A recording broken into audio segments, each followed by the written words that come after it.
So it isn't even necessarily the things that actually make us happy. It's the things that make us feel happy that lead us into harm. So it's almost a question of, is happiness really the state that we're after? Or is it really a state of learning? Or better yet, is it really a state, is it a state of having something to overcome?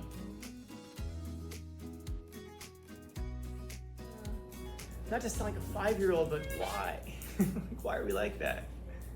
Because we hear that all the time. Like you have to, what is it?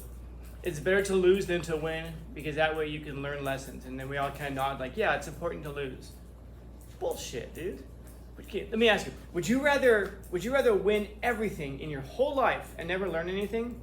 Or would you rather lose every day and learn lots? Actually, in real life, which if you had to choose between those two, how many of us would actually choose, you know what, I would like to learn those life lessons and lose every single game? I teach Muay Thai and Jiu-Jitsu, and in Jiu-Jitsu we have this saying, you win some and you learn some. And I hate that. I tell that to like, not even really that. Sometimes I'll tell the little kids that, like when they lose because they're crying. I'll say, hey, we win some and we learn some. It doesn't really matter what I say, it just matters how I say it. I could tell them, hey, warm french fries are better than cold french fries. And they'll go, okay, and then they'll stop. But I would never tell an adult that. Like, you win some and you learn some. Because yeah, it's true, you learn from a loss, but the reason that you learn from a loss is because you had something to learn. Wouldn't it have been better to have had nothing to learn and to have already been right and to have already and to win everything? But the truth is I don't know. I really don't know the answer to that, because it goes back to that question I was asking earlier. Why is it that if it's true that happiness is the thing that we're after, then why do we do so many things that are contrary to our happiness? We think about the things that we do every day that we know we have to know invariably are going to lead to our unhappiness. And yet we do them. You ever think about that, like your diet? You ever think about how it's going to lead to your unhappiness? Like actually? Most people probably don't. Most people realize that kind of thing when you're like, I don't know, 60 years old and you're in the emergency room, they get an oxygen mask on your face and they're telling you, sir, you just had a heart attack. Or you go to the doctor one day because you're feeling sluggish, and then they come back and they say, well, your test came back, it's diabetes. And you're like, what? How could this have happened? While you're covered in Cheeto dust living in your mom's basement or something, you know? How could this have happened? Well, yeah, but it's those other things that we kind of know right off the bat. Like we put ourselves in these situations where we're certainly going to lead ourselves to unhappiness. And it reminds me of a lyric actually from a band called The Smiths. Does anybody know The Smiths? If you don't know The Smiths, you need to know The Smiths. Greatest band in music history. If you don't agree with me, fight me on it. I have a great lyric. It says, what makes most people feel happy leads us headlong into harm. And so it isn't even necessarily the things that actually make us happy. It's the things that make us feel happy that lead us into harm. And so it's almost a question of, is happiness really the state that we're after? Or is it really a state of learning? Or better yet, is it really a state, is it a state of having something to overcome? In other words, is it something that we do because we really want to overcome them? Because if we don't have anything to overcome, think about how boring life is. How boring life is. Think about the things in your life right now that are giving you meaning and giving you purpose.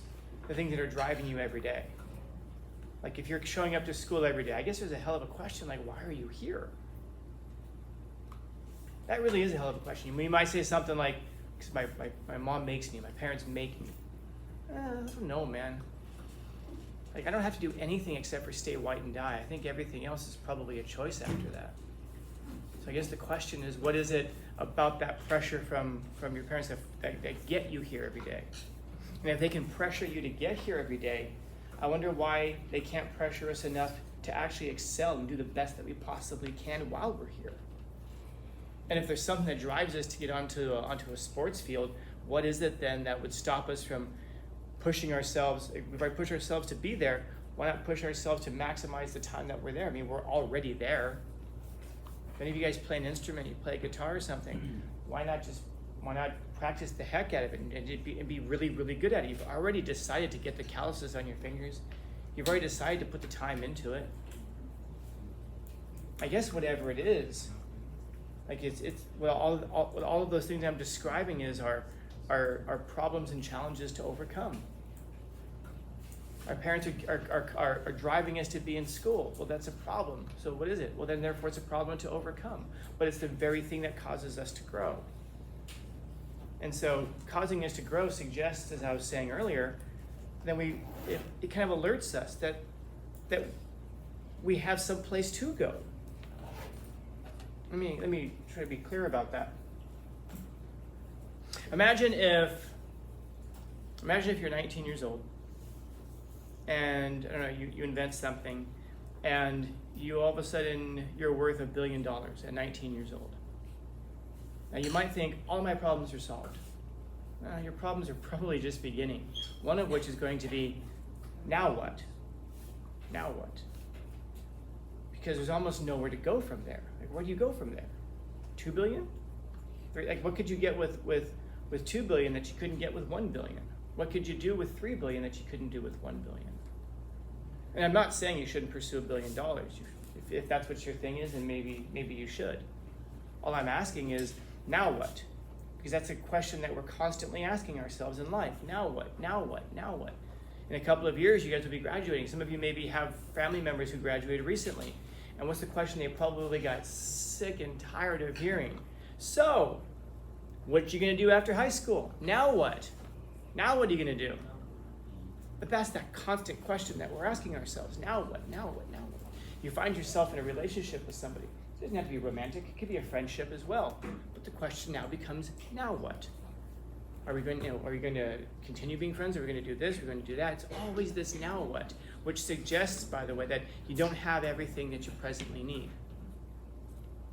And so when you're asking that question about how can I possibly grow, that takes a recognition in ourselves that we're not what we could be. It suggests that we're not what we could be, but it also suggests that we might be able to become something more than what we are. And that's a hard thing for a lot of people to get their heads around, the idea that you could be something far more than what you presently are. And I know that runs counter to what we're constantly telling ourselves. I'm great and spectacular just the way I am. If that was true, you wouldn't need to tell yourself that. Any of you guys walk around looking up and saying, the sky's blue? Today is Monday, nodding your head like this is good information. No, because it's so obvious. You don't need to be told that. So if we constantly have to be telling ourselves that I'm great and spectacular and wonderful just the way I am, we are recognizing that we're not. And then we start posting things on Instagram like, if you can't handle me at my worst, you don't deserve me at my best. You ever known anybody who posts stuff like that and is not always at their worst? I know, some will be offended by that, but really think about this. There's a reason that we post things like that. And by the way, it's not a bad thing because it's that awareness that we're not what we could be that drives us to become something more, hopefully. It's that person who's just a little bit faster than us that can drive us to become a bit faster ourselves and surpass them. You don't always have that person around you who's faster than you. Sometimes it's going to have to be a recognition that you're not as fast as you could be. And so you have to measure it against yourself.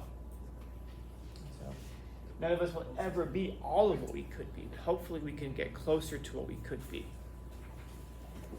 And then have maybe less to regret. So this is why we don't have these scars to show for happiness, which isn't necessarily true. I can think of a few. But it is true that we don't learn much from peace. I guess there's the question. If you're not in peace, that just means you've got something to learn. Hopefully. Questions, comments, concerns, complaints, criticisms, critiques? Others?